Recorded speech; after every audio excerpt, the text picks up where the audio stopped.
1000 மிருகங்களோடு நின்றாலும் புலி தனித்து தெரியும். தனித்து நின்றாலும் 1000 மிருகங்களோடு நிற்கிற திமிரோடு அதான் புலி. அதான் புலி.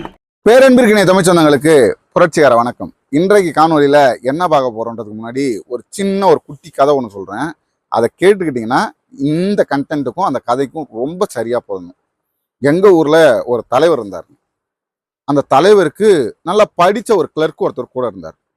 இப்ப என்ன ஆச்சுன்னா, தலைவர் என்னென்னலாம் செய்யறாரு அப்படிங்கிறது செய்தியாவே இல்லை. ஆனால் தலைவர் எதை செய்ய நினைத்தாலும் தலைவருடைய கையொப்பமிட்டு அந்த கிளர்க்கு எல்லா வேலையும் செஞ்சிருவார்.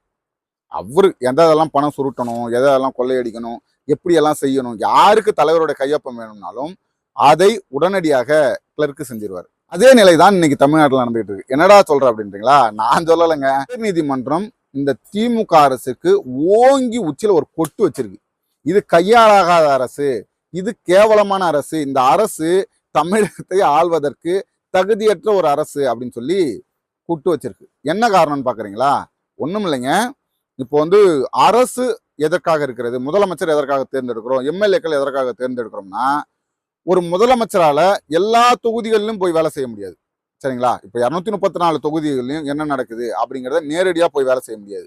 அதற்காக தான் அந்த கட்டமைப்பை வரையறுத்து ஒரு முதலமைச்சர், அதுக்கு அமைச்சர்கள், அதுக்கு எம்எல்ஏக்கள், அதுக்கு ஒன்றிய கவுன்சிலர்கள், மாவட்ட கவுன்சிலர்கள், ஊராட்சி மன்ற தலைவர்கள், வார்டு நம்பர் வரைக்கும் அந்த கட்டமைப்பை உருவாக்குறாங்க. அந்த முதலமைச்சர் என்ன செய்யணும்னு நினைக்கிறாரோ, மக்களுக்கு ஒரு நல்லது செய்யணும்னு நினைக்கிறாருன்னா அதை உடனடியாக செய்யணும். அவர் என்ன ஆணை பிறப்பிக்கிறாரோ அதை இவங்க அமுல்படுத்தணும். இந்த ஐஏஎஸ் ஐபிஎஸ் அதிகாரங்களும் அதற்கு தான். இந்த எம்எல்ஏக்கெல்லாம் சரியா செய்யறாங்களா, அந்த திட்டத்தை வகுத்து கொடுப்பது, அதை மக்களிடத்துல கொண்டு போய் சேர்ப்பதற்காகத்தான் இந்த ஐஏஎஸ் ஆபீசர்ல இருந்து இங்க கிராம நிர்வாக அதிகாரி வரைக்கும், அவருக்கு கீழே இருக்க தலையாரி, அது கீழே இருக்க அந்த டிபார்ட்மெண்ட் வரைக்கும் எல்லாருமே இதற்காகத்தான் செயல்படுகிறார்கள். ஆனா முதல்வர் அவர்கள் ஒரு திட்டத்தை கொண்டு வரார். என்னன்னா, நம்ம அந்த எழுத்தாளர்களுக்காக, கவிஞர்களுக்காக ஒரு வீடு வழங்கும் திட்டத்தை கொண்டு வர்றாரு. இந்த திட்டத்தை ரத்து செய்து ஐஏஎஸ் அதிகாரிகள் செயல்பட்டு இருக்காங்க.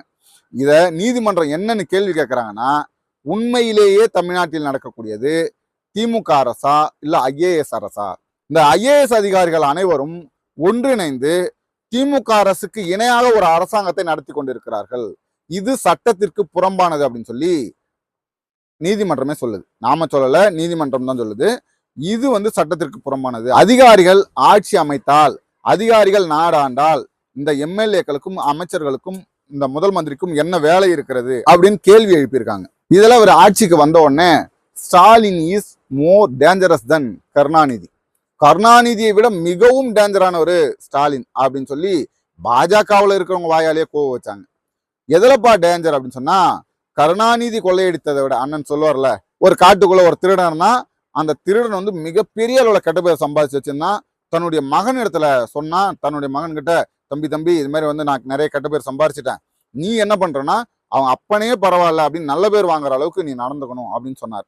அதே போல அந்த காட்டு வழியில போற அந்த மற்றவர்களுடைய உடைமைகளை மட்டும் புடுங்காம உடைகளையும் சேர்த்து புடுங்கி மக்கள் மத்தியில, எப்ப அவங்க அப்பனே பரவாயில்லடா, அந்த நம்ம கொண்டு போற பொருளை மட்டும்தான் புடுங்குவான், இவன் நம்ம உடைகளையே சேர்த்து புடுங்குறான் அப்படின்னு சொல்ற அளவுக்கு நடந்து கொண்டவர் தான் முத்துவேல் கருணாநிதி ஸ்டாலின் அவர்கள். அதுலதான் ஸ்டாலின் இஸ் மோர் டேஞ்சரஸ் தென் கருணாநிதி.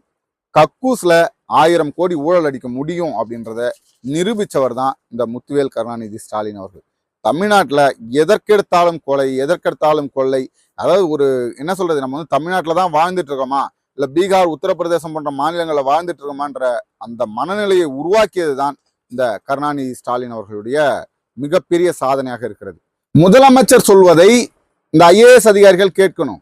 முதலமைச்சர் என்ன திட்டம் போடுறாரோ அதை அந்த ஐஏஎஸ் அதிகாரிகள் செயல்படுத்தணும். முதலமைச்சர் அவர்கள் எந்தெந்த திட்டத்தெல்லாம் வகுத்து கொடுக்கிறாரோ, மக்களுக்கு நலத்திட்டங்கள் எதையெல்லாம் செய்கிறாரோ அதை செயல்படுத்துவது மட்டும்தான் இவர்களுடைய வேலை. அதை ரத்து செய்வதோ, அதை எதிர்த்து பேசுவதோ இவர்களுக்கு வேலை கிடையாது. அவர் வைரமுத்து அவர்களுக்கு ஒரு வீடு ஒதுக்கி கொடுக்கிறார். முதலமைச்சர் அவர்கள் இந்த எழுத்தாளர்களுக்கான அந்த அடிப்படையில வைரமுத்து அவர்களுக்கு ஒரு வீடு ஒதுக்கி கொடுக்கிறார். அந்த வீட்டை ரத்து செய்து ஐஏஎஸ் அதிகாரிகள் செயல்படுத்துறாங்க. உடனடியாக இதை எதிர்த்து வழக்கு தொடுக்கிறார் வைரமுத்து அவர்கள். அப்பவே நீதிமன்றம் 2 ஆண்டுகளுக்கு முன்பே இதை சுட்டி காட்டியது. இப்ப திரும்பவும் ஒரு தடவை இந்த அரசோட மண்டையில ஒரு குட்டு வச்சிருக்கு. இங்க ஆட்சி என்ன நடக்குது, தமிழ்நாட்டுல என்ன நடக்குது, அது ஏதாவது கொஞ்சமாவது தெரிந்து வைத்துக்கொண்டு இந்த முதல்வர் செயல்படணும். அவர் முழுக்க முழுக்க என்ன பண்றாரு, போட்டோ ஷூட் நாடகம் நடத்துறாரு. எங்கேயாவது போறது, அந்த இடத்துல வந்து டீ குடிக்கிற மாதிரி ஒரு வீடியோ எடுக்கிறது, எங்கேயாவது போறது இந்த கல்லூரி மாணவர்களை வந்து என்ன பாத்தீங்களா திராவிட மாடல் அரசு எப்படி நடந்துட்டு இருக்கு பாத்தீங்களா அப்படின்னு சொல்லி அவர்களை கூட்டு ஒரு வீடியோ எடுக்கிறது.